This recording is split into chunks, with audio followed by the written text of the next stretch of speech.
Hello YouTube viewers. Today I'm going to talk about a couple cameras that I've had now for a little while and I've had a chance to use in the Minolta.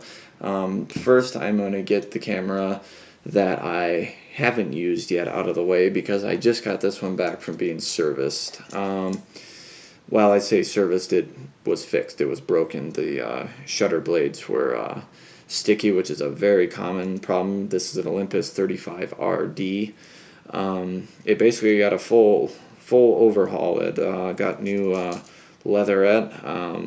Everything was cleaned and new lubrication put on all of it, and of course the shutter blades were fixed.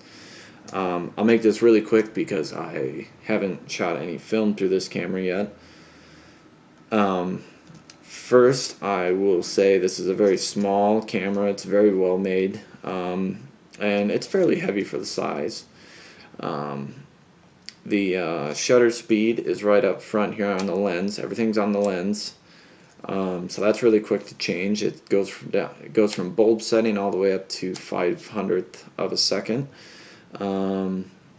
It has a really short focus throw. That's it, from your minimum focus distance all the way to infinity, so really quick to focus. This has a 40 millimeter 1.7 lens on it.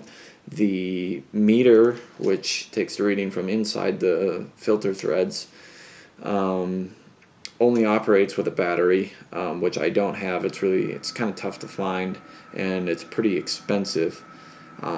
And the only thing that does is lets you shoot in shutter priority mode, which I don't use very often, so I don't really worry about the battery. Everything else in this camera is mechanical. But I'm really excited to use it. We'll see. I've heard the lens is pretty nice, so we'll see about that. It's a really quiet camera. So yeah, I will make another video once I get some some film through it. But next, what I want to talk about, because I have used this camera quite a bit now, is the Minolta X700. And I'll have to say I put off buying one of these for quite a while. I never quite liked the fact that it was a plastic camera and all that, but now that I have it, I've used this more than my Nikon F2, and the main reason is the meter in this thing is awesome. It meters just right on. I've put 2 rolls of film through this, and other than some really low light shots that were shaky because I had a really slow shutter speed and some pictures that I just didn't like, I kept a ton of them because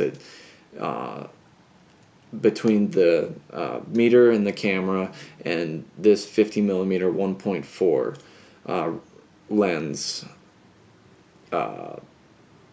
it's made awesome pictures. Super easy camera to use. I shoot it in aperture priority most of the time. Although I have used it in manual for a few shots. So that's about it as far as automation. And you can, if you have the MD lens, the newer Rokkor lenses, what you can do if you want is you can set the aperture to the lowest aperture, the highest number, f16 on this lens, and then you flip this little switch over here back and you see green, and then you can turn, well, hopefully you can see this, you press this button in to move it off aperture priority and you flip it over to the green P, and now all you have to do is focus your shot and the camera does the rest of the work for you. So that's really nice if you just want some quick shots and don't want to have to worry about much.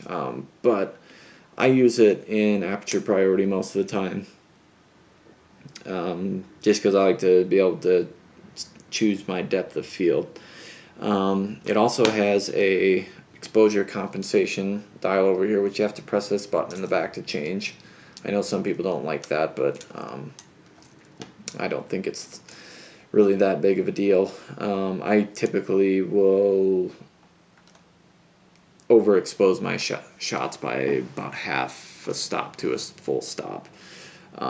You can go half a stop over, half a stop under.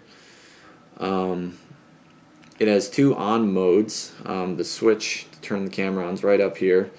So in the middle is off, and then if you push it towards the lens, it actually will make a noise when you're underexposed. So if you're not paying attention, and it'll let you know that your shot's going to be too dark or it's going to be blurry. I usually just leave it on the normal on mode, which doesn't make any noise.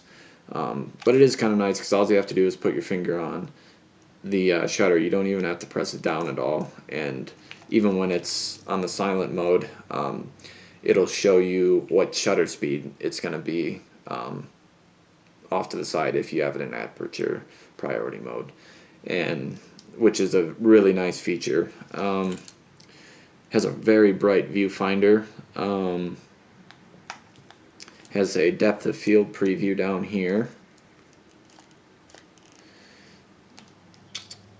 which I like the one on my F2, which is right here, but this isn't bad. It has an exposure lock right here, which you press down if you want to lock your exposure. The timer is also right there. You flip that up and then it'll time. I think it's a 10-second timer. Other than that, it takes some pretty standard, I believe, S76 silver oxide batteries are what I have in there now, which you can find pretty much anywhere.